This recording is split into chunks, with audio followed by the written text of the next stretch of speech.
Hey everyone, welcome back to my channel. My name is Rachel and today I'm doing something that I never thought I'd do, and that is reviewing a pregnancy guide for dads.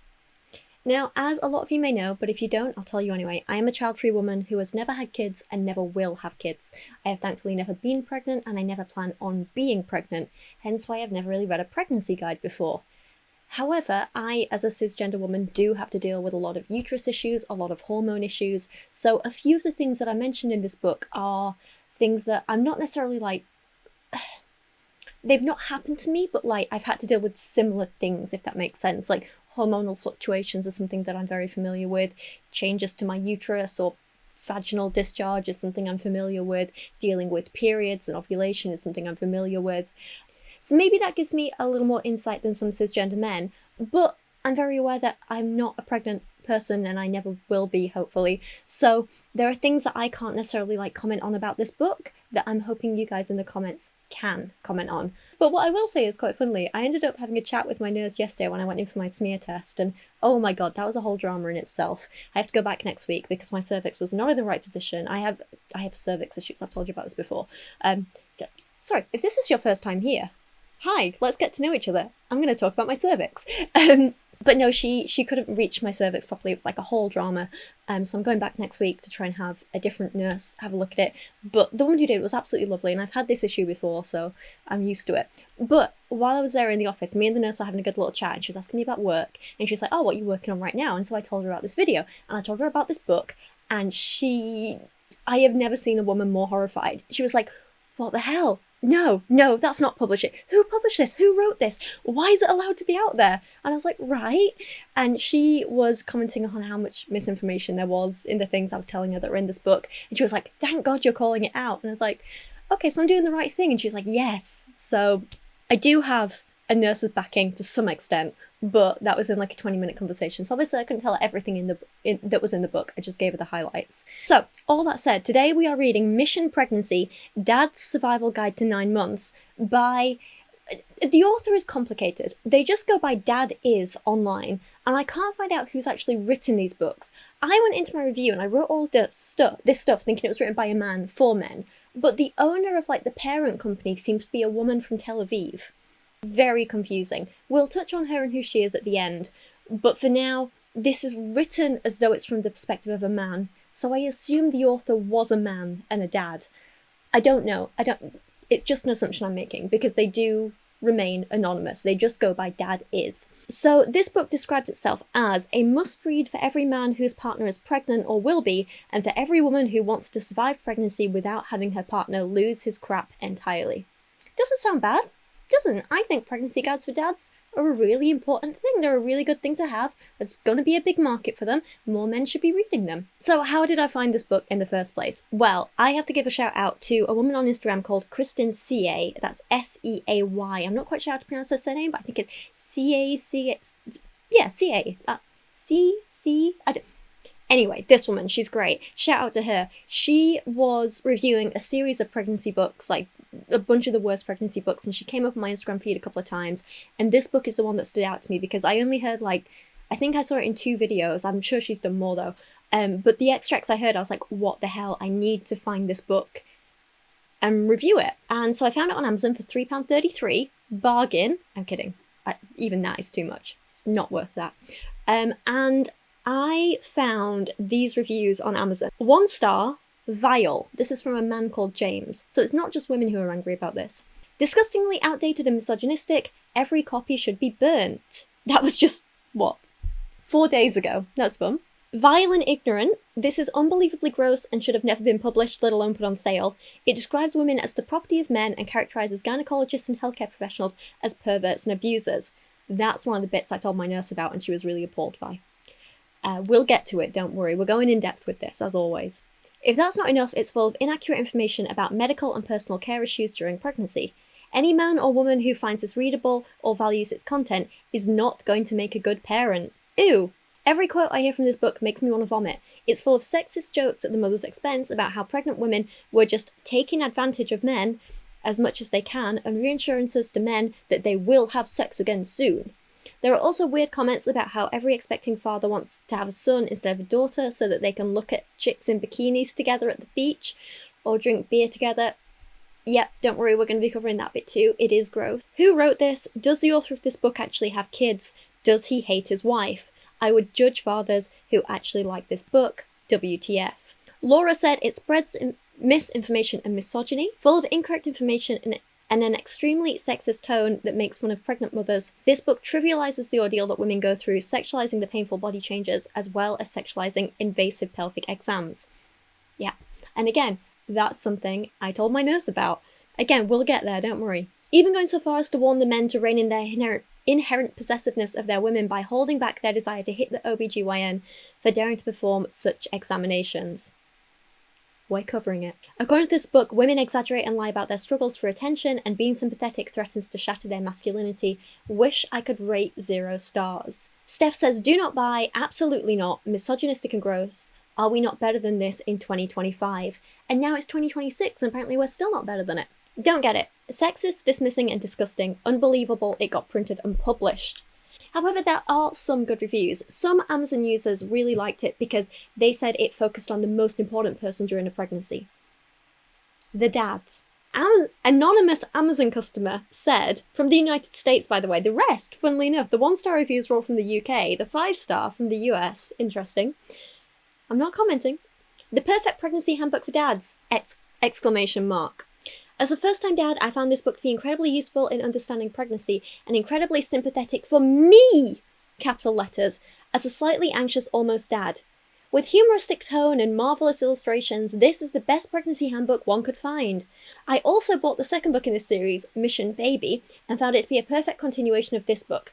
Buy them both! So, like I say, I obviously went out, bought this on Amazon for God knows what reason, so that today we can review this ourselves and talk about it. I'm also going to be comparing it to some other pregnancy guides that I read as part of research for this video. One, to make it a fair comparison, because this is meant to be like a humorous book for dads to, they find it funny, so, you get the information and you learn through humour, apparently. So I read a humorous pregnancy guide for women as well, which we'll get to, and then I wrote 2 other pregnancy guides written for dads, which are funny in places, but they do take themselves a bit more seriously, and they are actually clearly written by like good dads who care about their children and wives, and they actually want to be helpful and teach people stuff rather than just mocking women like this book does. So I've not just like read this in its what's the word I'm looking for? In a cocoon? Maybe? So I've not just read this like in a cocoon, I've tried to do expanded reading about it to expand my knowledge on a topic that I don't have first-hand experience with. So there we go. Also, before we start, please excuse my background and the mess behind me and everything, but I'm moving out in just a couple of months, so I've started packing up all my stuff and that's what I've been doing today. It's currently 10 o'clock at night and Kubi's sleeping in the living room. She's just started on a new medication. For those of you who don't know, that's my dog. She's nearly 13 years old and she's a little bit ill, bless her. She's been having seizures. So she started on a new medication yesterday, which is making her quite sleepy and drowsy, but it's also making her pee constantly. So we were up at like 5 a.m. this morning or something with her needing to go out to pee, and then again at 8, and then again, like every couple of hours it's pee, pee, pee, and she's not normally like that. She's not normally up in the night. So that combined with the medications made her quite sleepy, so she's sleeping in the living room now on the settee, and hopefully I'm going to be able to get through this video undisturbed, but we'll see. It's quite nice knowing she's just asleep, she's relaxing, I don't need to worry about her. But if this takes more than an hour to film, I am going to have to leave and get her medication. So let's jump into this. Also, I'm not in my usual filming location and I'm kind of smushed in here because I don't want to disturb the little one. So again, sorry about that. Half my stuff is in boxes, half of it's still around. I have boxes on the floor. Ah, life. So I'll be honest, we are not off to a great start when the first page I see upon opening the book warns me that this is a PC-free zone. Yeah, as in, no political correctness here, don't you worry. That just says to me I plan to be cruel and will blame you if you get offended. Not great, is it? Right, first page. Your partner is pregnant and you are thrilled. Of course you're thrilled. But your gonads, yes, the balls responsible for this pregnancy, are shaking now. You know that there's going to be a significant change in your life, but you're not sure exactly what's coming. Okay, fair enough start, I guess. Who doesn't love a little testicle talk, right? Let's give this a chance. Let's see where this goes. Oh, I will also add at this point as well, this book is incredibly heteronormative. It assumes that all pregnancies happen the old-fashioned way with penis in vagina, one cisgender straight man, one cisgender straight woman, that's all it assumes there is to pregnancies and fatherhood and whatever. So it doesn't take into account, like, we know different kinds of people and families exist. We know people can get pregnant via IVF and things like that. We know people might have surrogates. We know people might have sperm donors or egg donors and all sorts of different things going on. We know there's different types of couples. This book doesn't acknowledge that. So I just wanted to kind of preface with that to say, if you feel there's not enough inclusion here, it's the fault of the book and not me. I'm not purposely wanting to leave anyone out, but I can only react to what's in here. We know the truth. So, let's read on. You're also starting to feel, well, a little bit alone. Alone in your battle with the neighbour's kids. Not too long ago, you both used to hate those kids, but now she's suddenly BFF with their mum. Alone dealing with the rounding figure, both hers and yours. Say goodbye to joint dieting. She's eating for two now. Keeps stuffing her face, and of course you have to help her out. Alone when facing your parents. Suddenly everyone loves your wife. Even and especially your mother, and sometimes you feel like the third wheel. So what I'm hearing here is your wife is being immature and you still want to be a child and argue with other children, and we're supposed to pity you for it. Your wife is growing an entire human being and needs extra nutrients, and you're like, oh no, this makes my diet harder, and we're supposed to pity you for it. You're mad because you're no longer mummy's favourite and she's instead helping out another woman who's going through a major health and body change and birthing and growing her grandchild, and you want us to pity you for it.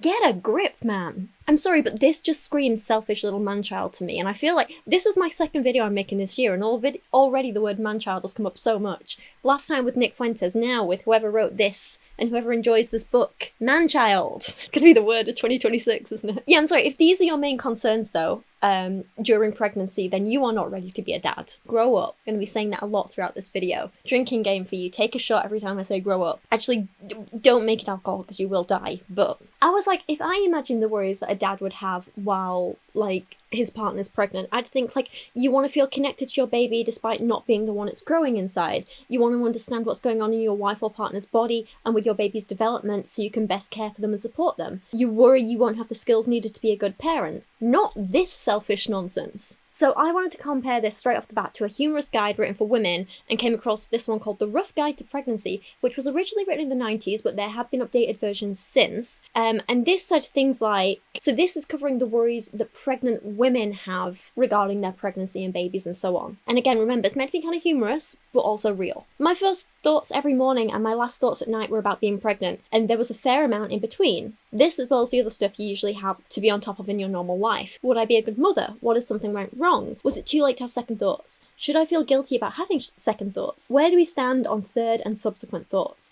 Where the hell are my keys? Why is there peanut butter in the freezer? Did I do that? What the hell has happened to my hair? What's that weird bump forming on my gums? Do stretch marks stay that lovely shade of royal purple forever? Will I ever want to have sex again? What do people mean when they say pregnancy hormones? Is it true some aromatherapy can make me have a miscarriage? Is it any wonder they keep making horror movies about motherhood and the creatures inside us? Isn't this miraculous? Isn't this uncomfortable? Isn't this terrifying and wonderful and fascinating and boring as bat poop all at the same time? Am I supposed to feel serene or just seasick? And if I don't do my pelvic floor exercises, will my vagina fall out? Why can't I feel the baby move yet? Could the baby stop moving for a while and give me a rest? What about those cigarettes I had before I realised I was pregnant? Will I ever be able to be alone again? How can I tell people I don't want my career back? How can I get my career back? When does a fetus become a baby? Does that mean if it's born then it will survive? Could I get any fatter? What's preeclampsia and how do I get it? What can you see on an ultrasound screen? What if labour goes on forever and nothing comes out? Could somebody get me a cup of tea? And then, when I had a baby, the real questions started. I think that's a much fairer assessment of what a soon-to-be parent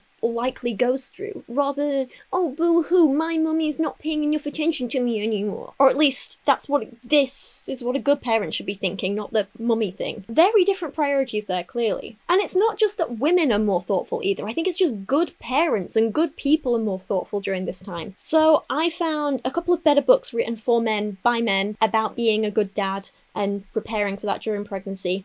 This one is called Future Daddy, The Ultimate Guide for First-Time Dads by Andre Mooring. He, being the responsible adult that he is, writes, I really wish that someone had written me a book when I was preparing for the birth of my daughter. It was a time filled with uncertainties and doubts, and yet the material I found online was grossly insufficient to boost my confidence in the ability to take care of a family. I mean, how are you supposed to step up to the plate if you don't even know what's going on? You need dependable information to kill that voice of doubt that's been nagging at the back of your brain. You need to know that you can handle everything coming your way for your excitement to take root. Only when you have the proper information will you be in a position to show up and crush this pregnancy like the dependable man that you are. Parenting actually starts at pregnancy. So you can see that shows much more maturity and emotional intelligence and just like all round being a better person. But to go back to this terrible Mission Pregnancy book, we have more questions you might ask. So where is she, your best friend? Where did she go? You remember that once, before you decided that what was missing from your life as a child, you had your own language together. You'd understand each other with just a glance. Other people used to look at the two of you and could not understand what you were laughing about. But now you are those other people. Your partner talks to girlfriends and you don't understand a word. What is Apgar? She starts counting in weeks and even days. What's wrong with months? The entire world goes by months. Vague terms such as ovulation and chromosomes buzz in your ear. It seems like you know a few of them. Some of them even remind you of your high school bio classes and of your sexy biology teacher, Cara. While some of them confuse you. She tries to clue you in, but somehow she has absorbed a ridiculous amount of details and you just can't keep up. You know how she knows this stuff? Because she cares. She did the work, she did the research, she's read the books. She's bothered to learn about what's happening inside her body. And you know what? You have nothing to complain about because you could do it if you wanted. You don't need to be the pregnant one to do research about what it's like to be pregnant. Just because she decided to actually be informed before starting this process and making a decision about having a kid and you didn't, that's not her fault. And that's not something I'm going to pity you for because you're like, oh, I'm being left behind. Okay, catch up. Do the work. I made a video sometime last year about all the extra emotional labour that women do, and I'd just like to mention a book and anecdote that I spoke about back then too. So in her book Fed Up by Gemma Hartley, she talks about how her experience of pregnancy differed to her husband's experience, and I'm going to read you a few extracts to demonstrate.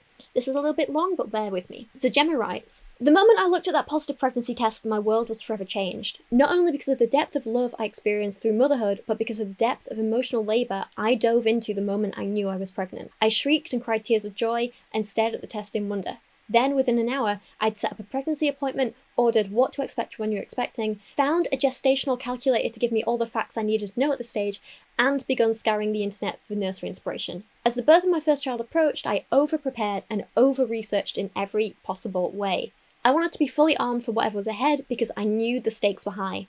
Every decision I made affected another person. The pressure to get it right was unlike anything I'd ever experienced before, and it was especially intense because even though it took two of us to make this baby, it was my responsibility to know what to do. I felt the weight of this new mental load acutely as Rob and I made our way through Target, scanning items for our baby registry. I stared at the extensive lists of suggested items in my hand. I also had in my mind all the suggestions friends and family had given me on things I did need and did not need. Then we came to a specialised bottle drying rack. It looked like a patch of rubber wheatgrass. For some reason, this item stumped me. I didn't know what to do. I'd reached the edge of my mental capacity. I asked Rob to make the decision, and he flat out wouldn't. I don't know. You're the one who knows these things. You know what we need more than I do. Except that I didn't. And what I did know had much more to do with my personal research than some magical mum knowledge I was endowed with upon conception. Mums don't innately know what the next steps look like, from what to put on a baby's registry, to how to diagnose common infant illnesses, to what questions we should ask our doctors. But we learn. We put in the hard work, the time, the research, even when we don't find these things necessarily compelling or interesting, because if we don't do it, who will? She makes a fantastic point. Just a little bit more. She went on to write, pregnancy was physically exhausting, but perhaps even more mentally and emotionally draining. Rob was there for support when I asked him to be, but the details, anticipating the needs of a child not yet born, were mine to worry about. I was the one tasked with carrying around this encyclopedia of new information in my head, hoping that pregnancy brain wouldn't make me forget any of it. Rob could have read the baby books. He could have looked up the articles on what to get for the baby, or how to prep and freeze homemade purees, or how to make DIY padsicles for my recovery period, but it never even crossed his mind. He didn't need to educate himself on these things. I had educated myself for the both of us. And although I was stressed and bone tired, I wasn't upset with Rob. It was a division of labour that was already so embedded in our psyches, neither of us ever considered another way. And that's the problem, isn't it? That's it. It's so ingrained in people's minds that, well, women do all this stuff, so men don't need to, that we don't even realise what a massive problem it is and what an unfair division of labour it is. You might argue that a man picking up this misogynistic book, this Mission Pregnancy misogynistic book about pregnancy for dads, is already doing more than most. And yes, he is, but it's still less than the bare minimum of what he should be doing, isn't it? No women's pregnancy guide is going to open with jokes about sexy biology teachers and ignoring your more knowledgeable husband. Like, and listen again to that last line. She tries to clue you in, but somehow she has absorbed a ridiculous amount of details and you just can't keep up. That's just weaponized incompetence, isn't it? And if that line doesn't feel like it, then this next line does. It's true, there are scores of pregnancy guides piled up next to your bed. They're sitting on top of your sports and business pages, and sometimes you accidentally stub your toe on them. But let's face it, there's no way you're going to read them. They're hundreds of pages long, written for women, and even the nude pictures aren't that hot. Your only source of information is your wife, and she may share certain tidbits she deems of importance. Those are few and far between, however. Without your own information source, that disconnect may grow even worse. That's precisely why you need to keep reading this book, apparently. Shut up! You can't make jokes about nude women in scientific books about the birth of your child. Like, it's gross. And you're like, oh, it's too long, there's too many words. Well, the woman's doing it, why can't you? Men always go on about that, oh, they're smarter than us, they're better than us, they can do more than you do. So do it. Don't leave it down to the woman. You think you're better than us, do the same things that well, not me personally, do the same things that the women in your life are doing, you know? I'm still not getting pregnant, okay? I'm just going to stand up for the women and people who are. Well, dear father-to-be, this book is for you. You, the man living with the woman who is the emotional, cranky, and tired version of the woman who used to be your wife. You, the man who isn't completely sure if he's more ecstatic or more anxious for the future, and in the meantime would rather believe that nothing big has really changed. You, the man no one is interested in anymore since mum-to-be has become the centre of the universe. You, the man beginning to understand that nothing apparently will ever be the same again. Oh no, a man isn't the centre of the world anymore. Oh, boo-hoo. I don't care. I do not care. Get over yourself. This is what happens when you choose to bring another human life into the world. You chose to be a parent. You chose to get her pregnant. Like, the whole first section of this book is about how you choose to get pregnant and why and how you get pregnant. Like, it frames it all as a very, purposeful choice. Like, so clearly, to the dad who wrote this, to the dads who are reading this, like, this is your this is not just something you stumbled into. This is a choice you made. And now you're like, oh, pity me, it's the consequences of my own actions. I don't care. You chose to bring a human into the world. You put them first. You're never going to be the centre of attention again because they're now the most important things in your life, as they should be, you know? And while that your partner, the woman, whoever, is carrying that child, yes, they are more important than you. If you can't cope with that, don't have kids. I couldn't cope, so I'm not having kids. It's that simple. But you've made this choice. Deal with it. Oh, gosh. Getting me quite fired up. There's nothing worse than an entitled man, is there? So now we move on to the pre-pregnancy / trying to get pregnant part of this book that I just mentioned. And it's just about sexualizing women. Seriously, it feels like it's written by a teenage boy who doesn't understand that women do enjoy sex and do pursue sex for their own wants and needs, and that they do have sex for more reasons than just having a baby. But he's like, oh, she wants a baby. This is the time to get all the sex I want. It's childish. The before phase is probably the best phase in this entire journey. It's telling, isn't it, when you think the best part of pregnancy is the bit before the pregnancy. You both decided that it's time to have a family, and while you're toying with the idea of becoming a dad, your wife has already stopped using birth control and she's incredibly horny. She looks calculatingly at lingerie stores and surprises you with something new every week, enriching your half-bummed knowledge on the subject. So that's what garters look like. Again, if you want to know, you could just Google it, mate. As, like, in this day and age, there is no excuse for ignorance about basic things that are happening in your life day to day. You know, she even goes to a sex store with her sister, something you haven't managed to convince her to do all these years, and comes back with a bunch of cute things. Not really hardcore, but you're not complaining. Where the hell has this one been all these years? Here's a wild idea for straight men.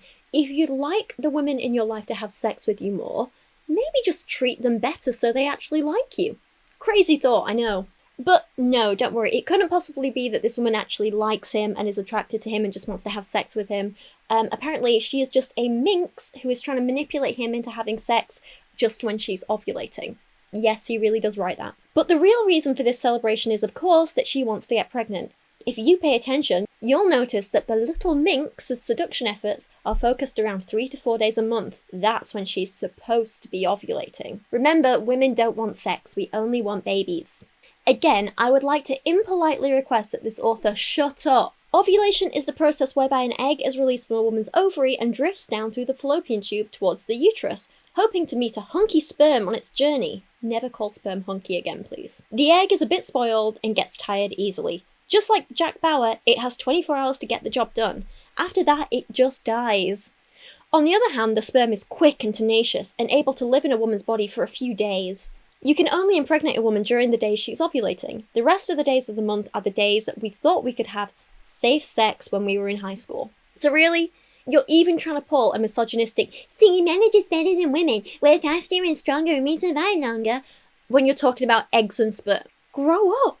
Our sperm is better than your icky old eggs. Like, child. Absolute child. Ovulation occurs 14 days before the first day of the next menstrual cycle, but trying to predict ovulation would make a Nobel Prize winner nuclear physicist despair and give up. In theory, you just have to take the date of your next period and subtract 14 days, even you can do this, but in reality no one knows when the hell the next period will be. This is when the issue shifts from more than a simple case of subtraction to a complicated equation. Your wife, who generally isn't excited by any kind of math, she passes all the bank statements directly to you, instantaneously transforms into an atomic engineer overnight, and shows amazing creativity and an admirable ability to calculate anything that has to do with ovulation. 1, don't pretend that women can't do maths, mate. I'd outmath you any day. I'd outmath most men any day, to be honest. 2, you know we have ovulation tests these days that are super accessible and affordable, and you can use them. You can also do things like taking your temperature. It's not just the counting days thing. He kind of acknowledges this, but then no. There are a variety of ways to pinpoint the elusive date, taking your temperature in the morning, urine and saliva tests, and a few of the steps that have to do with different excretions, which, with your permission, we'll skip. If you really want to know, you can ask your wife. Ask your wife! See, making women do all the labour again. If you want to learn how to test for ovulation, go do the research and learn it just like the women in your life had to, alright? Don't just ask them, don't make them do all the work for you. And again, if you're grossed out by excretions, as he puts it, then you're not going to be a very good father, are you? Do you know how much pee and poop and vomit and spit and milk you have to deal with as a parent? And if you have a daughter, then you at least better know the basics of how things like periods and vaginal discharge works, so that you can buy her pads or tampons or panty liners as she needs them as she gets older. Because you're her father and it's your responsibility to look after her. You make sure you understand her basic health needs, yeah? Well, apparently not, because this author doesn't even consider the fact you might have or want a daughter. How to make a baby boy. Be honest, what would you prefer? A boy or a girl? And don't give the usual PC answer. It doesn't matter if it's a boy or a girl as long as they're healthy. We know that in your heart of hearts, you have a preference. So pay careful attention to the next words, because we're here to help you realise your dreams. Can someone please buy me a physical copy of this book so I can literally burn it? Oh, and that's all there was about ovulation, by the way. Literally, that's it. No actual information about what's going on in the body at that point, the hormones that are being released, what effects this has on a woman. Like, did you know that a lot of women, myself included, have ovulation cramps? Can be very painful. Not as bad as the period, but still, like, oof, uncomfortable. Like, I pretty much always know when I'm ovulating now because I cramp. Like, how about also mentioning things like that so that, you know, if your wife is having ovulation cramps, you know how to support her and help her through and make sure she's comfortable during that time. But no, apparently that's not important, is it? You just care if she's going to be buying some fancy underwear or not. There's absolutely no discussion of things that should be important, like if she should be taking any supplements, or if you can make her food rich in certain things that she might need, like, I know, calcium or folic acid or whatever. None of that. Absolutely none of that. Anyway, back to hopefully having your little boy and not a filthy girl. Ugh. Like many men, you might fantasize about having a little boy. Might want to reword that, mate. You'll take him to the beach to build forts in the sand. You can do that with a girl. And check out chicks in bathing suits. Teach him to play basketball and defend himself in a fight. Not that you advocate violence, but your son won't be a wimp. Take him to every single animated movie. Again, you can do that with a girl. And later the R-rated horror flicks that his mother will never watch. Suddenly there's someone else other than you that leaves the toilet seat up and who wants to eat chips all day while watching ESPN. You and your 3-year-old are united, kings of the world. Any minute now, you'll have a few pints and tear up the town. Please don't let this author have children. This is where you ask the million-dollar question. Is it possible to influence the sex of your child before it's born? Fact. The chances of producing a boy or girl are 50-50, or inherently equal. It's all about the chromosomes. Your sperm, the one that gets there first, inserts genetic material into the egg. 22 sets of chromosomes, including the gender chromosome. chromosome X, which forms a girl, or chromosome Y, which forms a boy. Actually, it's you, and not your wife, who determines the sex of your future child. But still, there are methods that are supposed to be able to affect the sex of your fetus. Most of them are in the urban legend category, though some may consider their success rates legendary. For example, because the male sperm, Y chromosome, is considered to be quicker but less durable, having sex exactly on the day of ovulation is supposed to increase your chances of having a boy. On the other hand, having sex a day or two before ovulation will increase the chances for having a girl. The position itself is also important. Cowgirl position, with the woman on top, gives an edge to having a boy. Lighter and quicker sperm, while missionary position, man on top, gives an edge to having girls. Slower and heavier sperm. Nonsense. Absolute nonsense. And also note the whole male sperm is just so much faster and the girl sperm is heavy and slow and shut up. Shut up. I can't believe he's wasted precious pages on this nonsense. Can't believe I wasted my time reading it. He does finally talk about something seriously though, genetic testing before you get pregnant, which is fair. Genetic testing is the first expenditure you'll be faced with for your baby before the baby even exists. You may seriously consider saving receipts and making your child do chores to pay them back for the rest of their adult life. However, before you make up a list of what you'd like done around the house, use the opportunity at this early stage to learn an important lesson about the UK healthcare system. Not all insurance plans offer the same terms and benefits when you're expecting a child. Make sure to look through your plans and even talk to a representative so you can make the best decision for your family. So, every day, and especially when reading stuff like this, I am constantly reminded that I'm eternally grateful for the NHS and pray to the gods I don't exist that the Tories and Reform don't get in power and screw it over. And 2, if this is your biggest worry and not the actual health of your child, then I beg you, don't have kids. Please. And I'm sorry, but you made this choice to bring them into the world. You made the choice, not them. You don't make them pay for that decision. Jokes about getting them to pay you back and just no. They don't owe you anything. You owe them a good life. You made this choice. They didn't ask to be born. Man up. Or parent up. Yeah, I prefer that one. Parent up. The next section focuses on what happens when you've got that positive pregnancy test, which I'm also grateful I've never had. But anyway, if you're one of those sensitive types of men, you don't waste a minute. You shed a tear, hold your wife, frame the little stick, and start working on your memoir for the newborn. But if you belong to the other 98% of the male population, you find yourself in a bind. You know you're supposed to be happy, and you really are, but at the same time, you're also in shock. Just because you, the author, have the emotional depth of a puddle of dog pee, that doesn't mean every man does. Can we please stop pretending it's normal to be emotionally stunted?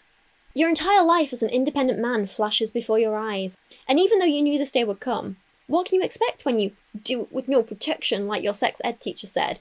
You still managed to arrive at this moment a bit unprepared and not entirely sure that this is what you want right now, at this moment, smack dab in the middle of your life, when things are going so well or so poorly at work, when you've started your master's degree or still haven't finished your bachelor's, or just when you started planning the next ski vacation or haven't managed to travel at all since you finished college. I'm sorry, but the whole first part of this book was about planning a pregnancy. It goes in with this idea that you have planned for this, you tried for this baby. You said, now is the time in my life when I want a baby. And yet you're like, oh no, it's such an inconvenient time, I haven't done this. Well, you should have thought about that before you made the decision. This book assumes it is not an unplanned pregnancy, so you can't complain about this. Oh my god. And also, what do you mean your life as an independent man is over? You are not an independent man, you have a partner, apparently a wife. You should have already been a team, not an independent man. For God's sake. Oh. And, I understand the bit about, being in shock and being scared and worried, because a pregnancy, even a planned pregnancy, obviously can make you feel scared and emotional and all that stuff, and I normally wouldn't mock that or complain about it. But this author is such an immature man-child that just I find fault in everything he does. Oh. And again, his worries are just not comparable with those of good men. So instead of, oh no, I can't take my ski holiday now, let's look at worries that decent men have instead. This is from Adrian Culp's book, We're Pregnant, The First Time Dad's Pregnancy Handbook. In it, he writes, learning that you will be a dad for the first time may be accompanied by overwhelming feelings of anxiety and fear, but that's normal. I went through it as do most dads. These fears kick every new dad right in the gut with a pair of soccer cleats. Will I suck at this? What if I screw up? What if I drop the baby? What if I forget the car seat on top of the car and start driving? And this is such an interesting comparison to make because Adrian writes saying that he messed up during his wife's first pregnancy, and he's like, crap, this was the wrong way to be thinking, and I've learned from this and grown. So listen to this. I openly admit that I wasn't quite ready to take on the responsibility of being a dad, even though my wife and I were actively trying to get pregnant during the first year of our marriage. I was still enjoying the freedoms of the life I'd created for nearly a decade before we met. Even into the first few months of my marriage, I maintained my previously curated schedule, coming and going as I pleased, with little consideration for my wife and her needs. For better or for worse, I was selfish for so many years, truly caring only about myself and my needs. So it's not an exaggeration to say that fatherhood caught me by surprise, literally. The first time that those double lines on the pregnancy test made an appearance in my life was in 2008, as I was waking up after a night of debauchery while out on the town with my friends. As I lay there, reeking of booze, snoring, and trying not to choke on my own saliva, my wife had placed that positive pregnancy test on my nightstand. She'd taken the test by herself the night before, after I promised to come home early, but then didn't. The curiosity had overwhelmed her, and she took the leap without me, and I don't blame her. To this day, one of my biggest regrets was not being there to support her and share the emotional reaction. The idea of becoming a father for the first time was frightening, and the notion of what it meant to be a dad just did not register because I didn't know where to begin. But he absolutely stepped up and learned from this and now encourages others not to make his mistakes. He writes, instead of sitting back, taking the path of least resistance, and allowing our partner to bear the burden of what's coming our way over the next 9 months and beyond, we guys need to lose the dude attitude and learn to be the man that our partners see in us so we can be the kind of dad our children will look up to. Wonderful. Love that. That's what a real man and a good parent says. This is worlds apart from the author of Mission Pregnancy, and it's no wonder that author wants to remain anonymous because he's just a mess, isn't he? But in Mission Pregnancy, he goes on to whine more that people no longer put you first. Again, he's like, oh no, I'm no longer the center of the world. Again, I don't care. I do not care. Be aware that from the moment you announce you're having a baby, there's no way your own life will interest anyone anymore because any and all attention will be instantly focused on your significant other and her belly. Got a compliment from your boss? Ace the final exam for your degree? Promoted to partner in your firm? Received the Nobel Prize in both physics and literature after inventing a real transporter like the one in Star Trek and writing a tell-all book about how you did it? That's all well and good, but if you don't mind, help your wife out by taking out the garbage. Can't you see she's struggling to carry everything? Sure, she used to run marathons, but your mother doesn't care about that. Do your share. Yeah, exactly. She is the most important one because she's growing your literal child inside her. She's growing a human being. I don't care how fit she was before or what she did before the pregnancy. Pregnancy changes the body, so step up and help her take out the bins. It's not a lot to ask. She's growing a literal human.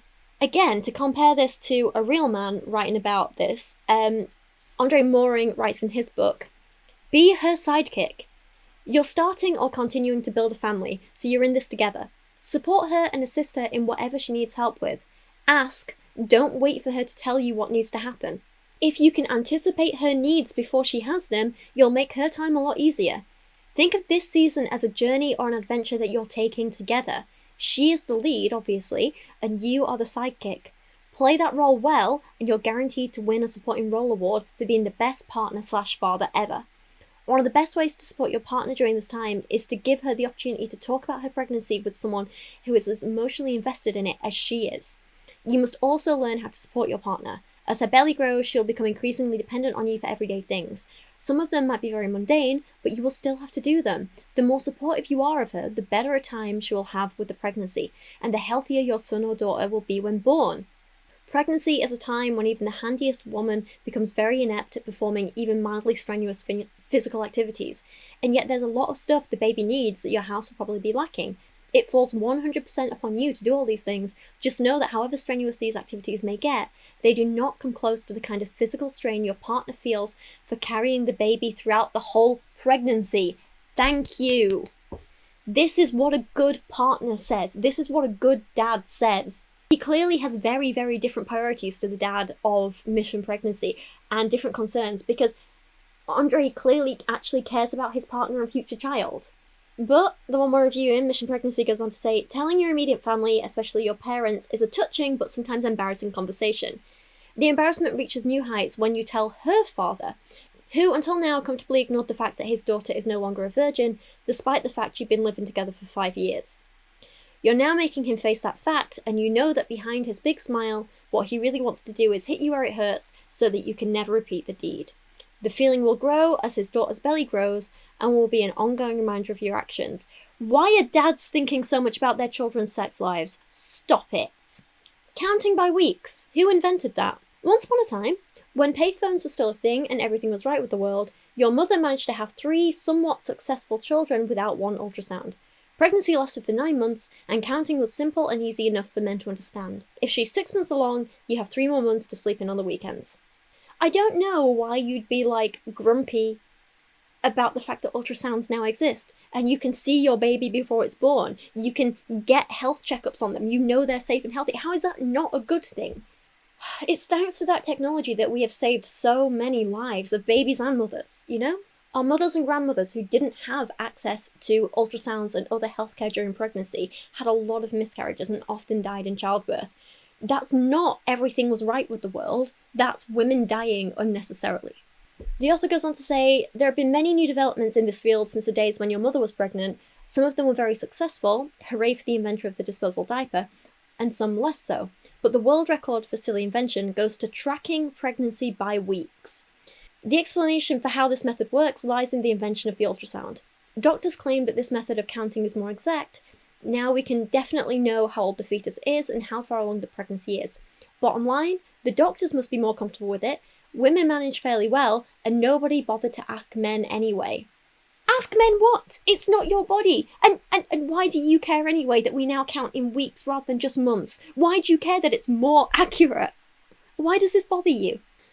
Oh no, now you can keep track of the health and needs of your unborn child better, but won't someone think of the fathers? Do you not care how your baby is developing? Do you not want to see it grow? Do you not want to track its growth and be excited by that? Do you not want to know if it has any health problems so you can treat them? Do you not want to track its development so you can make sure your partner is getting all the correct nutrients that she needs at each particular stage of the pregnancy?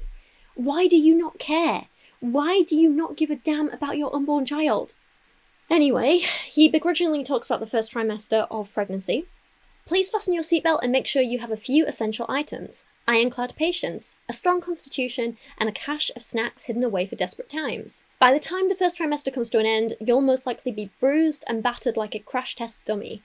This is because the engineers who planned the first trimester probably meant to prepare you by enrolling you in an intense crash course for your upcoming life as a parent, a life that is vastly different from the one you've known so far. Oh, poor men, they have it so hard compared to these women who just have to host an alien parasite in their bodies for months. So what's really going on in their first trimester? In every pregnancy guide, and from the moment you discover you're pregnant, you have at least 3 of those by the bed. Yeah, but you've not read them, have you? There are detailed explanations of fetal development. That includes a full technical workup: size, weight, useful functions, tactical aids, and pictures in full colour showing aliens in different developmental stages. If you have 2 or 3 years to dedicate, you're welcome to try and read these books, 780 pages and not including illustrations. For men with less free time on their hands, here's a synopsis of events, and then he goes on to give it, which is fine. But I'll say it again, if a woman can do this and read these books, so can you. You've got no excuse. Stop pretending to be so useless so you can get away with doing less. Weaponized incompetence. Like I said, and there's a basic but not thoroughly horrible summary on fetal development, so I'll give him that. It'll do. The mysterious female sisterhood. During the first trimester, your wife lets her inner researcher loose on the world, gathering as many details as she possibly can about pregnancy and labour. With the amount of information that pregnant women gather, someone should have thought of offering a Pregnancy 101 course in college. You know, I'm pretty sure schools do literally teach that. They teach you about fetal development. Anyway, again, I'll say it again, if she can do the research, so can you. You can't be one of these men who's like he made jokes about, women can't do maths, but you're here boasting about how you can't count above 9. If she can do the research, so can you. Grow up. The main focus in this section is about how your pregnant partner is a hormonal monster because she won't let you go to the pub with your friends without her anymore. Oh, boo-hoo. You might prefer to hang out with the guys and drink a few pints at your local bar because you're pretty sure this won't happen much after the baby arrives, but the hormonal one scrunches her nose at you. I just feel like seeing Rachel and Sam. Hell no. If you see their annoying baby one more time, you may completely reject the idea of becoming a father. It's actually astounding. Two pregnant women, complete strangers, who just met can have an instant connection and talk for hours about morning sickness and their latest blood test results, while you wouldn't even dream of having a 2-hour-long conversation with any other man, even if he's your best friend, and it doesn't matter how much you might have to discuss. And people claim the male loneliness epidemic isn't self-inflicted. I have a whole video on this topic that you can go and check out for yourself. I'll link it below. In any event, your wife is collecting critical information right and left, and you get left behind somewhere, armed with only basic information. Fear not.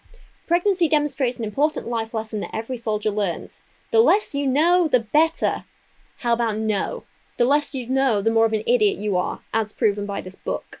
Your wife will soon become, if she hasn't already, worried from excess information, and you'll be able to say, "Everything's okay," with conviction, because what do you really know? And fulfill your existence as a supportive, reassuring man. Of course, it's not easy to be consistently convincing and calm without the assistance of certain illicit chemicals, especially when you're new at this yourself and you really don't know what's going on, but there's no choice. Now you are the supportive side of this partnership. Or you could educate yourself and actually be useful. Crazy thought, I know. Once again, I'd like to contrast what's written here with men who actually care about their families and what they've written. So in Future Daddy, we have, speaking of the first few trimesters, first month. In the first month, you're excited about finding out that you're pregnant. There's probably no visible change save for the onset of morning sickness. This is a time when you can still go out, if she is up to it, and have some fun. Make the first step in becoming an involved dad by taking on one job around the house to relieve your partner. It can be as small as folding laundry or cooking, but it will lessen her load and earn you some baby daddy points.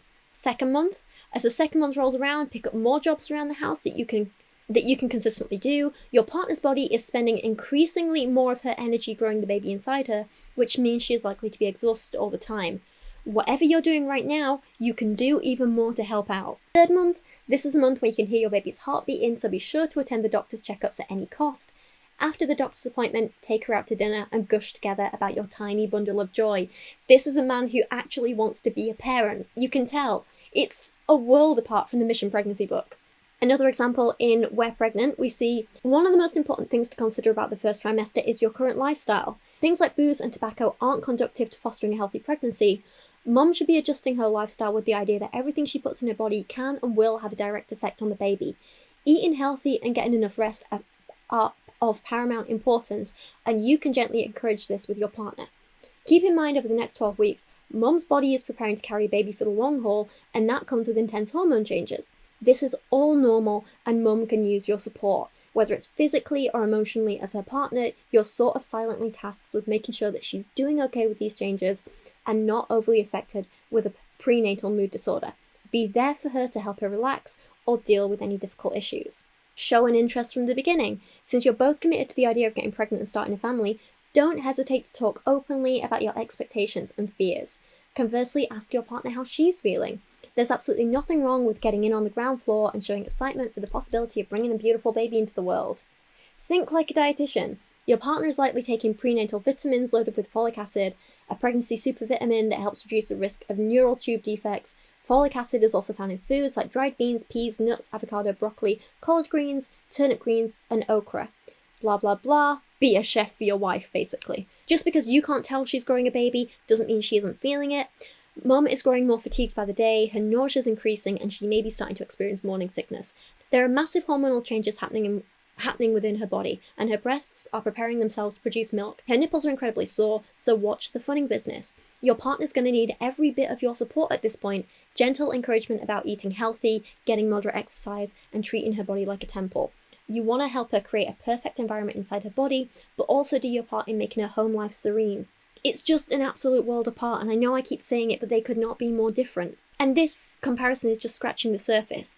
Compare this to the insensitive way that it's written about, again, in Mission Pregnancy. Common side effects of the first week of pregnancy are too many to enumerate. For example, nausea, vomiting, constipation, hemorrhoids, ! And more, ellipses. Morning sickness. In certain cases, this can turn into a real nightmare. Imagine going to an amusement park with the worst hangover you've ever had, getting on a roller coaster, feeling sick, throwing up, getting off the roller coaster, getting on again, throwing up, ad nauseum, pun intended. Sounds great, right? The only consolation you can offer your wife, who feels like she wants to die, is that it's supposed to stop around the third month, sometimes even before that, but sometimes not until after, if ever. In the meantime, if you notice, you'll find your wife is surviving by eating a surprisingly weird and limited array of foods, which are likely the only things she's willing to touch. Blah blah blah. Rumour has it that ginger eases nausea. This is true, of course, only for women who don't vomit immediately after smelling it. If your wife can stomach it, go for it. Buy all the fresh ginger root you can find, grate it into a mug of boiling water, and make her a real ginger tea. For the lazy, the health food store has candied ginger. For the lazier, ginger capsules available at the pharmacy or your local health food store.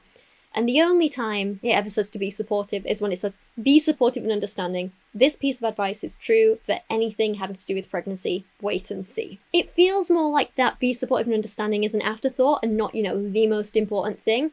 And as for everything else, yes, he's got some good advice in there, but it's just basically him saying, well, pregnancy is really gross, so find the laziest way to deal with the problems that you can. And he says if your pregnant partner is tired all the time, how do you deal? 1. Don't count on late outings. Late is from 8:30 onwards. 2. Yes, weekends too. 3. Yes, even if she took an afternoon nap, that has nothing to do with it. 4. And of course, be supportive and understanding. Or, again, like the others suggested, how about you pick up some of the work around the house? How about you do things for her? You cook a meal for her. You do something to take the stress off so she can actually focus on the important thing, which is growing the baby. But no, none of that. Just, don't count on any late outings. Go on. In regards to the odd cravings, we get this, which I can only assume is him projecting in some way. Doctors may be satisfied with just brief mention of the fact that there is a particular change in the sense of taste and smell during pregnancy, but you can't help but think she's making you jump through hoops just because, pay attention, now she can. Meaning, doubtless when you were young and newly dating, she sometimes wanted chocolate milk at 2 in the morning, but there was no way you'd leave your warm, cozy bed to get her some. Now times have changed. Even though she'll probably deny it, believe us when we tell you that she's taking as much advantage of the situation as she can. And another reason that isn't written in any medical book, after years of dieting to watch her figure, suddenly there's a window of opportunity to eat as many calories as she wants, for 2. She says she's going to look like a potato soon enough, so what does it matter? This man is repulsive. Not everyone is as manipulative and selfish as you are. Right, time for Kubi's medication, so I'll be back to film the rest soon. Alright, let's try another day of filming. Another side effect that he talks about gets 2 whole pages, and apparently this is far more important than anything like morning sickness or, anything that actually affects the woman. This one is actually worth talking about because he gets to benefit. It is huge breasts. We don't need to explain, do we? How do you deal? We don't need to explain. Do we? And then there's just a cartoon of a man with heart eyes. Yes, actually you do need to explain because this isn't really a good thing for the woman. Just because you're like, I can look at a woman's shoes, like that's not a good thing. For her, they're probably sore, they're probably sensitive. If they've got so much bigger, they might be causing her back problems and backache. Think about that. So, stop being a creep and keep your hands away unless she specifically asks you not to, alright? He then goes on to moan that some women get acne during pregnancy and you just need to remind yourself that it's not their fault. He says, at this stage, your wife doesn't look pregnant yet, but you can already notice a few changes. The first has to do with her face. Some women's complexions just aren't at their best during pregnancy, but for some, it's a painful regression to puberty. There's really nothing to be done about it. Try to remember yourself as a junior in high school. Was there anything you didn't try while heroically dealing with acne? Even then, it only went away when you got to college. Your glowing wife might also develop a green tinge after a few weeks of fatigue and non-stop nausea. On the other hand, her figure may be changed for the better, probably due to her enlarged boobs. Hooray!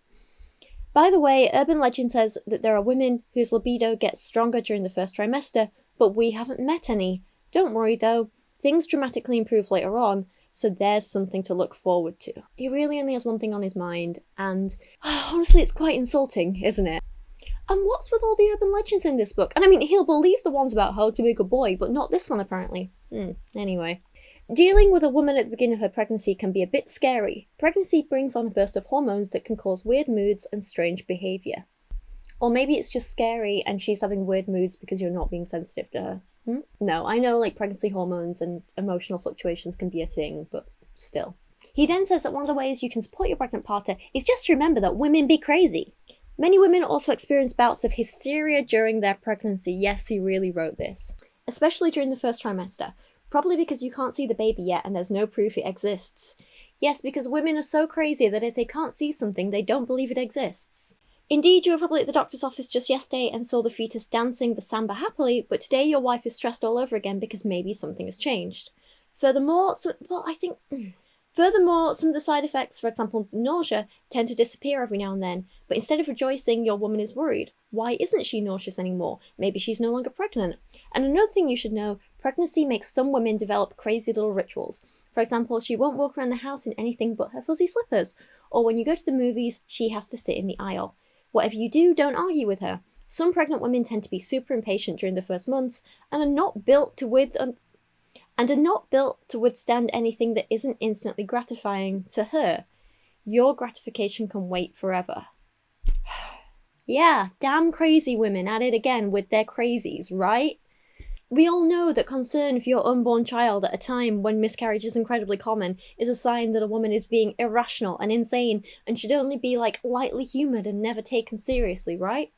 This is followed by more "wah, pity men, poor men" pages. In her defence, your wife claims that she feels like poop, she's hurting, she's nauseous, you owe her for all the years she has invested in you, and you'll be paying her back with interest until this baby is of legal drinking age. Furthermore, she's entitled, because she's the one who's carrying this baby. So why can't you come home from work on time, go to the grocery store, do the dishes, go have dinner at your parents' house without her, but bring something back for her? Is that too much to ask? I don't think that is too much to ask. She is the one carrying the baby. That's basic stuff you can do. Well, before you escape to the country with no... Seriously. Before you escape to the country with no extradition agreements with the US, calm down, this too shall pass. Sorry, but if you feel like you have to leave the country because your wife asked you to come home on time and do the grocery shopping, you need to grow up. Besides, there's a positive to all this. After things have calmed down, your wife might feel a bit guilty about her earlier outbursts. Take advantage of these grace periods to ask for and get perks that are normally reserved for special occasions, such as a really good shoulder rub or meatloaf, just like your mum makes. I don't know how many more times I can say ew while reading this book, but ew! Actually, apparently I can say it many more, because listen to this. This is the grossest part yet. Tests in the first trimester. And this is a lot. You better prepare yourself. All of the exams in the first trimester include a transvaginal ultrasound, meaning inserting a thick plastic rod between your wife's legs. Well, it's not inserting it between the legs, it's inserting it inside the vagina. Let's be very clear about this. When we're talking medicine, there's no place for euphemisms. Let's just be very clear about what it is. We're talking about a place that no one but you is allowed to see or touch, but somehow suddenly the doctor sees her bits and puts his hands in there too. If you're in the room during the exam, try to overcome the urge to hit the OB. Remember, they've really seen everything there is to see already. Your wife's private parts aren't even on their radar. Tell me you know nothing about women's health without telling me you know nothing about women's health. 1, you do not own her vagina. She is not your belonging. Grow up. 2, there is nothing remotely sexy about a transvaginal ultrasound. Grow up. 3, women have transvaginal ultrasounds for many more reasons other than just pregnancy. I mean, I've had 3 in the last 3 years to deal with all my uterus issues and coil issues and all this other stuff. So, they can be a very normal part of life for a lot of women. Well, not normal, but you know what I mean. They're a normal part of healthcare for a lot of women without you being pregnant. So chances are, maybe your wife or partner's already had one before. I don't know. So the point is, they're not uncommon. Grow up. 4, doctors see vaginas and vulvas all the time. And again, for more reasons than just pregnancy. Smear tests, coil fittings, STI tests, ovarian cysts, tons of things that it could be. It's not a big deal to them because it's their job and they are there as a caregiver and nothing else. Grow up. 5, you're getting to see your baby during this point and checking on its health. Why isn't that your priority instead of, oh no, someone's touching my wife's vagina? Grow up. And 6, why are you assuming that the doctor or nurse performing this transvaginal ultrasound or doing the pelvic exam or anything like that is a man? Chances are it's going to be a woman.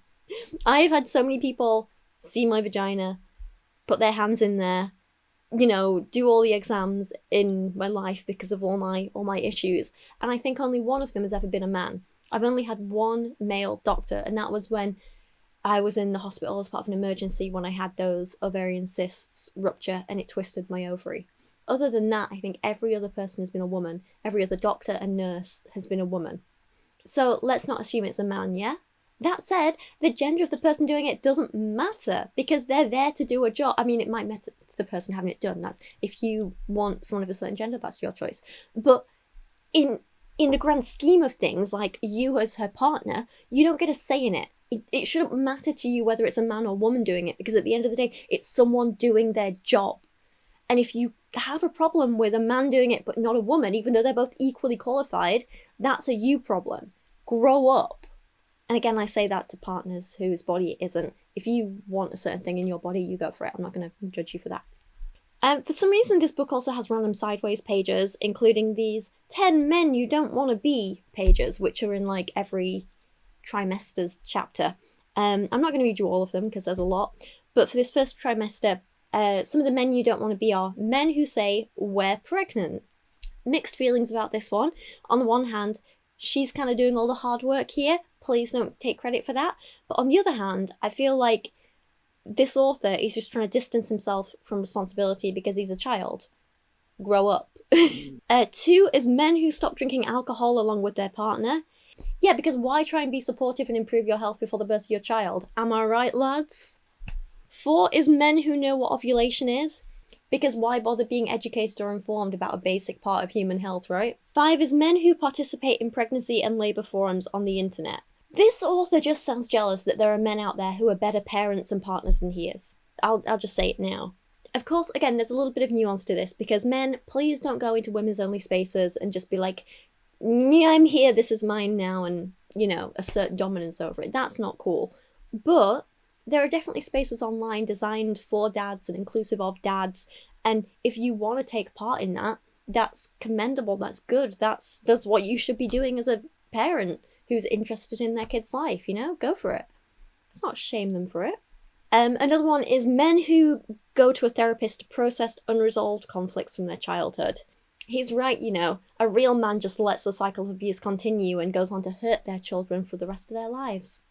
On to the second trimester, and we get, after the initial shock of the first trimester, your wife is finally back in control of her life. Yours too, of course, and that's great, seeing as you still have no clue what's going on.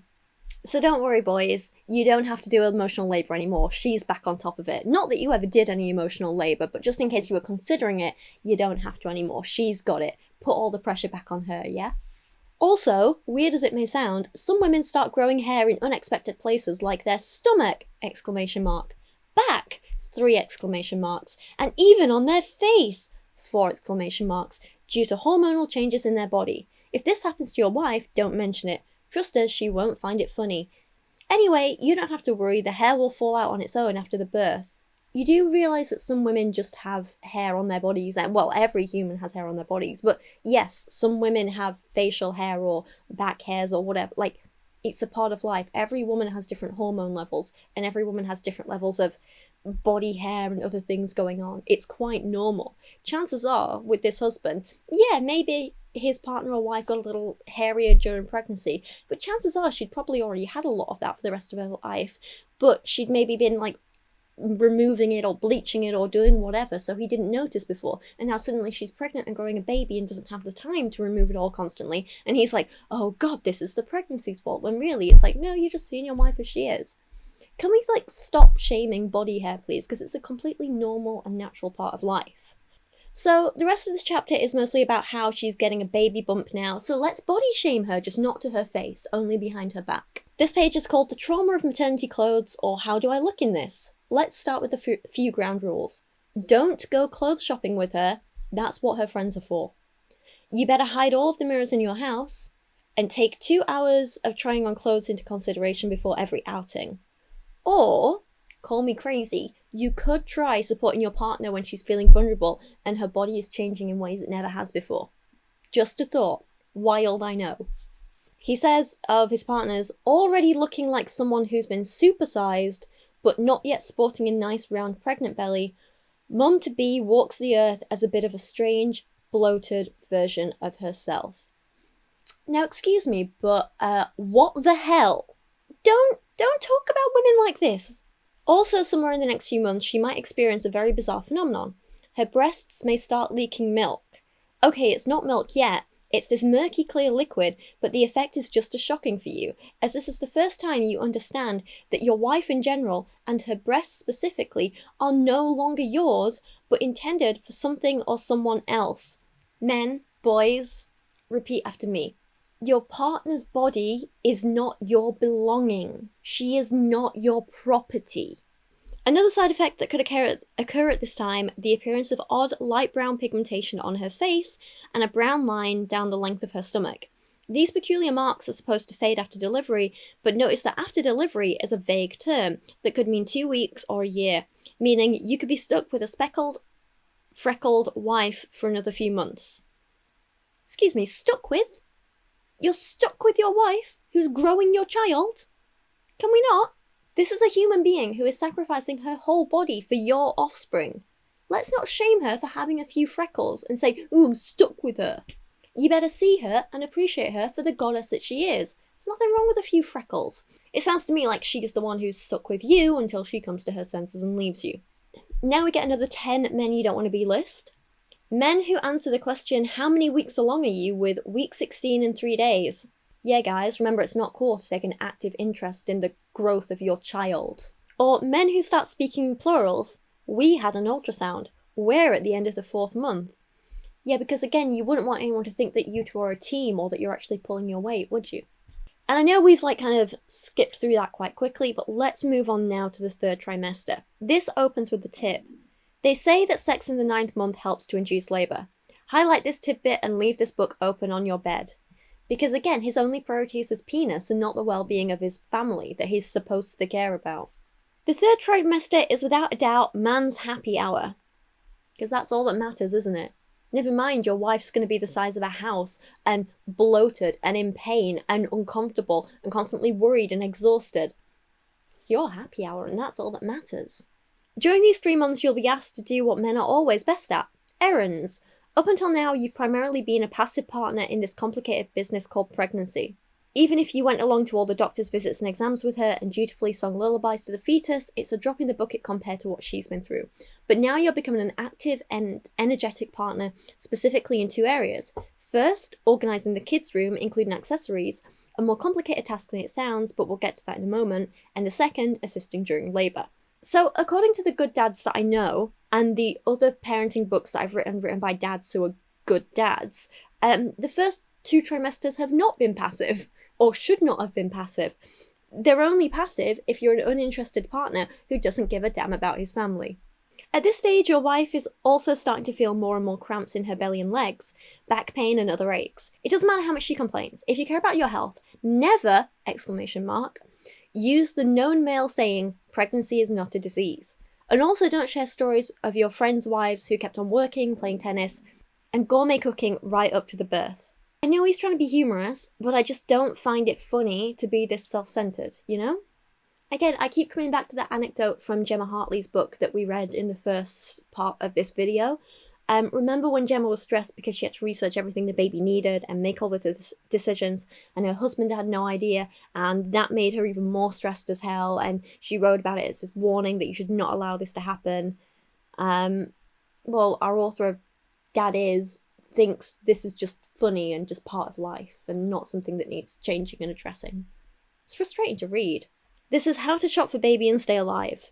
If you alone had to compose the shopping list for your unborn child, you'd probably scratch your head for a few minutes, and then write, crib. A few minutes and some extraordinary thinking effort later, you might add, pacifier.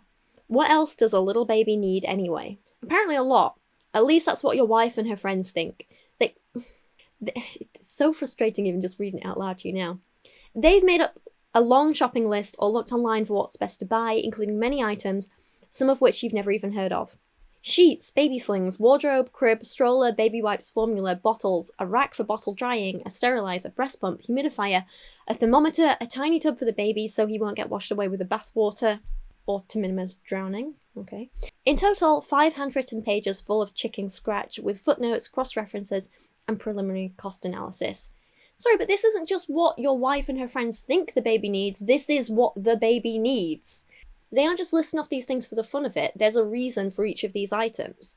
I don't ever want a kid, and even I know babies need more than crib and a dummy. You're shocked. Where did she get all this information? And you're even more shocked when you see how much it will cost. Your wife has a plan. Go to multiple stores to compare costs. You organise a day off and go to a few stores. You're still optimistic when you hit the first one, but by the third store you feel sick, old, and tired. Couldn't you just order everything online? If you're wondering where she got this information, it's because she bothered to do the work, unlike you. Don't try and turn your incompetence into a joke, because it's not funny. And if that's not bad enough, it seems like every item on the never-ending list, for example stroller, leads to many discussions and uncertainties. Would the folding stroller with convertible top be better, or maybe the one with the bigger wheels and adjustable handle? To you they all look the same, and because you don't have an intelligent thought to add to the conversation, you leave your partner with the sales lady and go sit in the corner of the store with the other dads who are just as hopeless as you. I'll say it again, this is weaponized incompetence, pure and simple. He then spends 5 pages listing what you totally don't need for the baby, and I'm like, but how would you know? I 100% doubt that the man who wrote this book, if it is a man, has ever done any actual parenting in his life, so I would never listen to any opinion he has about what you do or do not need for the baby, and I wouldn't advise anyone else to either. Okay, I was hoping to get this finished today, but I've got a grackly little girl outside, so I'm going to go check on her and see how she is, bless her. Okay, hi everyone, I hope you don't mind. I've got a little sleeping Kubi next to me, but I'm going to try and sit through these last 15 minutes or so, just doing a voiceover, if that's okay. So then this author, he spends even longer talking about, yeah, you guessed it, his own insecurities, because his feelings are apparently the only ones that matter. He writes, somewhere around the 8th month it happens, the great big anxiety attack. Suddenly you understand what you're about to be, and very soon, a father. Or in other words, it's really happening. Your life is over. Like, sorry, what? But like, you decided you wanted a kid. I'll keep saying it, that's the whole point of the first part of this book. It's about parents who like decide they want kids. This isn't like about unexpected pregnancy. You go into this book with the expectation that you have decided and planned and tried to have a kid. You chose this. You said, yes, this is what I want for my life. You can't then decide that this suddenly means your life is over. I will say it again to this man. Grow up. He gets on track that immediately you engage your primal male instincts and panic because of the weight of the impending responsibility, because you won't be able to do the things you've always wanted to do. Travel to India for a year, get that new job, go shark diving, because you're no longer a child, but you're about to have one. Well, again, shouldn't you have done all that stuff before you made the conscious decision and put in the effort to have a child? I don't know. Bizarre. This man is acting like he has no agency over his own life. Ridiculous. In short, it's the end of the world as you know it. And before you notice, you'll transition from being a cool couple into an average family. 1.8 kids, a dog, and a used car. Mum sleeping in the front passenger seat. The kids screaming in the back. And you'll be driving home, tired and balding. Again, I'm sorry, but like you chose this. I have none of the sympathy. And it goes on to write, and here are a few more concerns that induce chest pangs. Commitment. It's true, you and your wife are joined by love and affection, and when you married her, you swore to be loyal to her forever. And she is actually a great girl, and normally you would never consider replacing her. But now that the baby's on the way, you finally really get what forever means, and how intense your commitment is. For eternity, until the end of time. Okay, red flag 1 is calling your wife a girl. Red flag 2 is admitting that you never really meant to commit to her. You just thought, marriage was this thing that you could maybe get out of one day and realize, ooh, but now you realize it was real. Red flag 3 is panicking about a commitment that you already decided you want to make and have had nearly a year to get used to at this point. They just keep going. Oh, tell me, in the comments, what are the red flags you see there, because there's a lot. He goes on to write, as the due date draws nearer, there's a new concern. Something could go wrong during labour. And at this point I was like, oh, thank God, he's a normal human being who does have these worries and he does care about his family, but no. He proved me wrong immediately. Let's be honest, your fear isn't, what if something happens to your wife? Rather, what will happen to you if something happens to your wife? She'll leave you alone with the baby? And what will you do alone with a baby you don't know? That's why you're even more concerned with her health and well-being. You don't think she should drive anymore, and all the junk food she's eating is out of line, and really, it's best if she stays home from now on and doesn't go anywhere. You also start calling her every hour, just to make sure she's still there. I have never read anything more selfish and disgusting in my life. I have a lot of struggles as a child-free woman, but at least I will never ever ever be stuck with a man like this, and for that I am so damn grateful. Imagine, not being concerned about the fact your wife could die, and just being concerned about the fact that now you actually have to be a parent. What the hell? But don't worry, if you're worried there wasn't enough body shaming in this book, here's a little bit more for you. One day you return home and find an advanced version of the Hobbit lying on the sofa in the living room. A small and chubby woman with huge swollen feet, like a cashier after a double shift. The scientific name is edema, and other than the aesthetic issues, you're talking about financial damage. Her feet can no longer fit into any of her old shoes and she needs to buy new ones. Even your wife's hair goes through a change during pregnancy, becoming stronger and fuller and less likely to shed.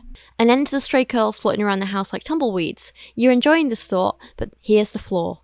The hair grows wild, and not only on her head, if you catch our drift. Unfortunately, at a certain stage, the belly's so big she can't see exactly what's going on down there. The responsibility therefore lies on you, her loving partner, to help with areas she cannot see. The hair down there might become a bit unruly, and an unexpected professional spa day might be just the right way to help freshen up. Again, sorry, but what the hell? Also, not true for every woman. I know plenty of women, my sister-in-law included, who lost whole chunks of hair during pregnancy, and even years after a second kid was born, she had little, very fine hair or, slight bald spots and stuff. It's crazy. And I'm sorry, but if all you care about during this time period is, oh, boo-hoo, she can't shave her downstairs bits, how will I cope with that? Then I really don't care about anything else you have to say. Grow up. And when I said it couldn't get more disgusting before, I was wrong. It gets more disgusting. As for sex, well, this isn't how you imagined a threesome. Stop it. Stop sexualizing your unborn child. I can't believe I even have to say that. I think it says a lot about the world when, a child-free woman who doesn't even like being around kids has more care for these unborn kids than, a guy who's actually preparing to be a parent, you know? Or probably is already a parent. It's terrifying. Ugh. Disgusts me, this book. Okay, birth preparation classes or push. There are those who say these classes are unnecessary. She's going to give birth anyway, so why not spend the money on more essential items, such as a new speaker for your home theatre? There are thousands of women who give birth every day without going to a preparation class, and even her diva mother just showed up at a hospital and left a couple of days later with that wrinkly thing who grew up to be your wife. Your wife, however, isn't impressed by your excellent arguments for the cause. She wants to go to the classes because she wants to be prepared for labour. She wants to know what's going to happen, and besides all that, all the women go. So she signs up for 5 meetings, Monday nights, partners included. Again, to this author I ask, why the hell do you not care about your family? Why? And what about you? Well, it's a known fact that in the moment of truth, men get hysterical. And so some women can be found standing in the kitchen having contractions, making their partner a BLT to go, while their partners are running around like a chicken without a head, trying to pack a few basic items without much success. This is not something to joke about, this is something to be called out because it's pathetic. Don't be one of those men, thank God he says that. But it's not because he actually thinks you should be helpful, it's because if you don't, your partner will remind you of this fiasco at every opportunity for the next 30 years. So his motivations are once again just selfish. Instead, be discreet and prepare a small bag for yourself which contains a thermos for coffee, a bottle opener for beer, a blow-up pillow, the net kind, a sweatshirt if it gets cold in the birthing room, a sweatshirt, it gets cold in those birthing rooms, damn it, don't say we didn't warn you, and a few bags of chips or snacks or any other food group. When the time comes, all you'll have to do is grab your bag, throw your wallet, phone, and a few beers from the fridge in there, and you're ready to conquer the birthing room. Yeah, lads, don't forget to bring beers to the birth of your child. You might as well start as you mean to go on, drunken and irresponsible. I can't believe I ever gave him any credit. I genuinely thought when he was like, pack a bag, it was going to be like, this is the stuff your wife needs, you know? Clothes for when she leaves the hospital. She's probably going to need pads and stuff like that, so put them in there. Something to wear if she has like a comforting playlist she wants playing during the birth, like all the... No, beers and a jumper in case you get cold. How selfish is this man? I can't believe it. Ugh. As you can imagine, staying by yourself with a woman going through labour can be a scary experience. I don't care. If you think it's scary for you, imagine how the hell she must be feeling with a whole human being coming out of her tiny, tiny vagina. Where the hell are the days when the men waited in the hallway outside the delivery room? Back in the day, by the time Dad came into the room, a little after you can hear the baby cry, the wife was waiting for him already clean and covered in a sheet, and the baby, nice and pink, smiled at him and said Dada happily. Well, you can certainly forget about that. Whoever came up with the new metrosexual modern man concept, the one who helps with the laundry, can distinguish between perfumes, and has a bigger wardrobe than his wife, also expanded childbirth beyond the realm of women only. Today you are expected to withstand the actual labour and delivery while your wife's mother sits idly by in the waiting room, schmoozing with her friends on her cell. Oh no, how dare you have to look after your partner. Ugh. This book is getting old at this point. Like, this men hates women. We know. You didn't have to go and write a whole book about it. Actually, almost like a car crash on the highway, you can't help but look at what's going on down there, because some of her nether regions look like the neighbourhood butcher shop on a bad day. Many men decide to stay in the safe place above their wife's waist and look them deep in the eyes throughout the whole process. The official excuse has to do with them wanting to use these body parts in the future, but most men are probably just afraid of fainting, and rightly so. So you refuse to look at your baby being born because you may want to use those body parts in the future. That's disgusting. Once again, your wife is not an object. She is not your property. She's not a sex toy. Stop it. And then after the baby is born, the beginning is going to be difficult, much harder than you thought. Your life as you knew it is actually over, so say hello and welcome to your new reality. Sleepless nights, a guilty conscience, and no sex. He's constantly thinking about sex, isn't he? She's just shoved a baby, a whole giant baby, out of a tiny orifice, or had her entire stomach sliced open. Of course she can't have sex. It shouldn't even need saying. This doesn't make you hard done by, mate. This is where we suggest you convince your wife to breastfeed. We're pro breastfeeding. Breastfeeding is good. Not only because it's the most recommended food for your baby, but also because she's the only one who can do it. Therefore, she will be the one to get up during the night for feedings and not you. In all seriousness, though, some women have trouble breastfeeding. If that's the case with her, just be supportive. That last line does not make up for everything else you just said. How about you let the person whose body it is decide if they want to breastfeed or not? And regardless of if she is breastfeeding or not, do your share and get up in the night and do your own fair share of childcare for your own child. You know, disgusting. And that's where we're going to end talking about the book in particular. After reading the book, I decided to look into it a little further, and I'm absolutely shocked because, as I think I alluded to in the beginning, while I couldn't find who specifically wrote this book, the founder of, like, the parent company is listed as a woman. She either goes by Tamar Shahar or Tamar S. Pines, and she is from Tel Aviv, or at least she went to university in Tel Aviv, I think, and she describes herself on LinkedIn as a content creator, a storyteller, a dreamer, and doer. I think it's maybe a doer, but maybe English isn't her first language, that's forgivable. I create unique and trendy content with a fresh perspective that matches the market needs. Innovation, thought-provoking, and creativity are all areas in which I specialise professionally. Meanwhile, the Facebook page of the company tells us that the content of the books is based on the real-life experiences of dozens of dads in the Dad Is group, a community of fathers who have been there and lived to tell the tale. The series was written with the goal of talking about the real issues of modern-day fatherhood, establishing a PC-free zone for dads and dads-to-be around the world. So what I'm hearing is you asked a bunch of grumpy old men on Facebook about being a dad, collated their answers, and wrote a misogynistic piece of crap from it to sell to other grumpy men. I am just shocked and confused by the entire existence of this book, and I can't recommend it to anyone. I mean, I know I'm not a parent myself, but I will always advocate for women and pregnant people to be treated with dignity and respect, and that is not what this book does at all. I also, today I went to log the book on my Goodreads account, and it turns out that there's been so many negative reviews of this book recently that they've banned anyone from reviewing it. Literally, they're like not accepting any new reviews. It's absolutely wild. So I found that interesting. But yeah, I'd love to hear your thoughts on this. Please let me know down in the comments what you thought of it. Let me know if you're still alive, if you played along with the grow up drinking game. Please don't actually have had a drink for every time I said it, because I worry for your liver. And the liver's very important, surprisingly. You kind of need it. If you like this video, please don't forget to leave a like and subscribe if you're new here. Every new subscription or like or comment or even a dislike helps. And if you did like this video, you can also share it around online. That really helps me as well. If you'd like to support my work, I do have a Patreon. I have channel memberships, and I also have merch that you can buy. At the minute, all the little extra money I'm getting is going towards Kara's healthcare. So things like her regular blood tests that she's needing and vet's visits, her monthly medication. She's on 2 different ones now. And it's getting quite expensive, but of course she's worth it because she's my baby. And I'm just trying to do everything I can for her. And if she needs any more treatments in the future, it'll go towards that as well. And yeah, she's a gorgeous little girl. And I thank you all so much for everyone who's reached out in support or helped like donate some money towards her vet's bills, or who has bought some of the merch that I released at Christmas, that's all going towards her and her costs.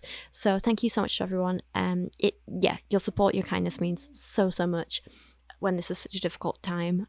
We're both just really stressed at the minute, and we're trying to make it work and get by, and we're doing okay. The other night when I filmed the first part of this video, that's the first time I've actually enjoyed filming in a long time, because it was nice to just know that Kara was safe and asleep and relaxed, and she wasn't stressing while I was filming, and I wasn't stressing and worried about her while I was filming, and it meant I could just kind of sit back and enjoy the process. And like I say, it's the first time in a long time I've enjoyed filming a video, and yeah, it was just really good, and I think I needed that.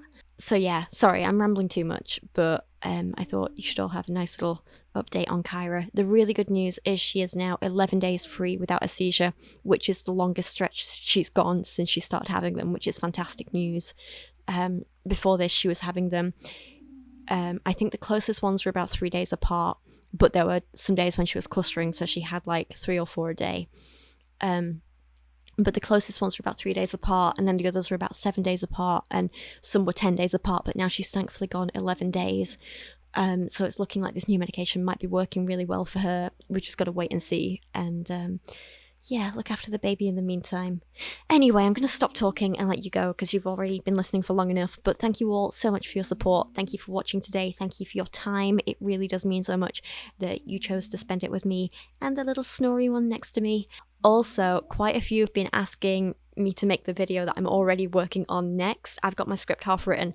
It is a review of a certain new poetry book from a certain author who blew up on TikTok and has had a little bit of drama around them. And the book is interesting, so keep an eye out for that soon. Okay, I am done now. Thank you. I hope you all have a wonderful rest of your day, and I'll see you again soon. Bye!